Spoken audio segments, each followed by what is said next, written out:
এই দৃশ্যে স্বামী স্ত্রীর সম্পর্কের বিশ্বাস আরও মজবুত হবে এবং ভুল বোঝাবুঝির সম্পূর্ণ অবসান ঘটবে। নাটক ভুল বোঝাবুঝি। দৃশ্য ৩। নতুন দিনের আলো, the light of a new day.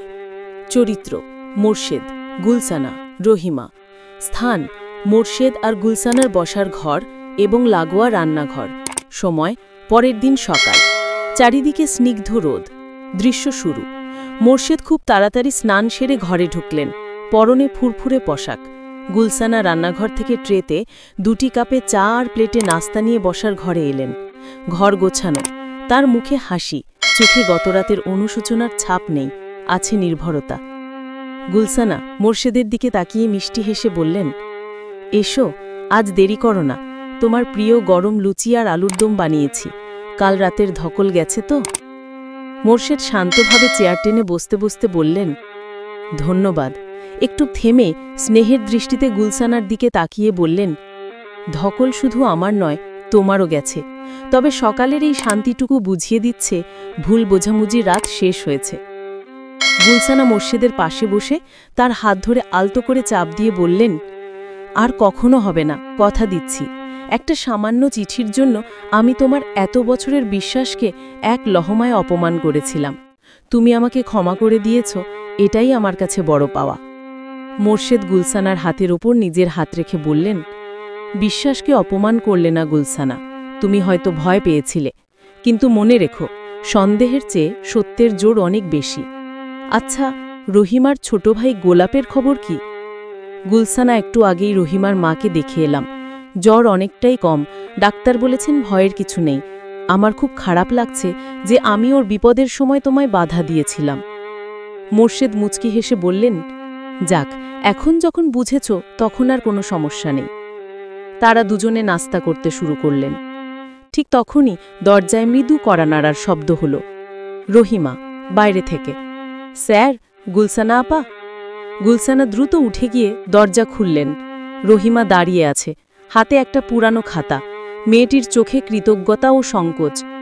গুলসানা, আরে রহিমা, ভেতরে এসো। তোমার ভাইয়ের কেমন আছে এখন?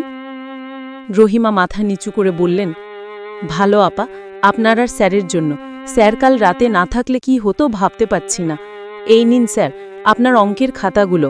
আর এই দেখুন, আমি আমার টিউশনির টাকা থেকে কালকের ঔষধের দাম দিতে নিয়ে এসেছি। রহিমা সযত্নে ভাঁজ করা কিছু নোট মোর্শেদের দিকে এগিয়ে দিল। মোর্শেদ হাসি মুখে নোটগুলো ফিরিয়ে দিয়ে বললেন, না রহিমা, তুমি ছোট বোন আমার, আর তোমার ভাইয়ের জ্বর আমারও তো দায়িত্ব। তুমি বরং এই টাকা জমিয়ে ওর জন্য ভালো কোনো খাবারের ব্যবস্থা করো। তোমার কাছে একটা অনুরোধ, মন দিয়ে লেখাপড়া করো। যখন মোর্শেদ কথাগুলো বলছিলেন তখন গুলসানা একদৃষ্টে রহিমার দিকে দেখছেন।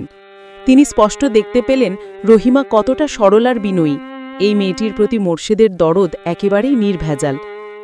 গুলসানা এগিয়ে এসে রহিমার মাথায় হাত রেখে বললেন, মোর্শেদ ঠিক বলেছে। আর শোনো, তুমি যদি কোনো কারণে চিন্তিত হও, সরাসরি আমার কাছে আসবে। তোমার বাবার অসুস্থতার সময় যে চিঠিটা তুমি মোর্শেদকে দিয়েছিলে। রহিমা অবাক হয়ে তাকালো। তুমি অনেক ভাগ্যবতী যে তোমার মতো কৃতজ্ঞ মেয়েকে আমরা কাছে পেলাম। আর কখনো দ্বিধা করবে না। রহিমা চোখে জল এসে গেল। আমি বুঝতে পারিনি যে আমার একটা চিঠি। সংকোচে থেমে গেল। গুলসানা হাসি মুখে বললেন, ও কিছু নয়, এখন থেকে তুমি আমাদেরও ছোট বোন। কাল সকালে নাস্তা না করে যেও না। রহিমা কৃতজ্ঞতার হাসি হেসে বললেন, আসি আপা। রহিমা চলে গেল। গুলসানা দরজা বন্ধ করে মোর্শেদের কাছে ফিরে এলেন। তার মুখ শান্ত ও উজ্জ্বল। গুলসানা, কি সুন্দর মেয়েটা, আর আমি কি না ভেবেছিলাম। মোর্শেদ, মানুষের মন এমনই গুলসানা, মাঝে মাঝে যা দেখায় তা সম্পূর্ণ সত্যি নাও হতে পারে। তবে ভালোবাসার সম্পর্ক হল খোলা বইয়ের মতো, যেখানে কোনো ভাঁজ করা গোপন চিঠি থাকে না। গুলসানা মোর্শেদের বুকে মাথা রেখে বললেন, আমি বুঝতে পেরেছি, চলো এবার লুচিগুলো ঠান্ডা হয়ে যাচ্ছে। তারা দুজনে হাসি মুখে নাস্তা করতে লাগলেন। ঘরের আলোয় তাদের ছায়া এক হয়ে মিশে গেল। নতুন বিশ্বাস আর ভালোবাসার এক নীরব অঙ্গীকারে ভরে উঠল তাদের সাজানো সংসার। যবনিকা। আমাদের ভিডিও যদি ভালো লাগে তবে এরকম আরও ভিডিও পেতে অবশ্যই সাবস্ক্রাইব, কমেন্ট ও শেয়ার করে আমাদের পাশে থাকুন।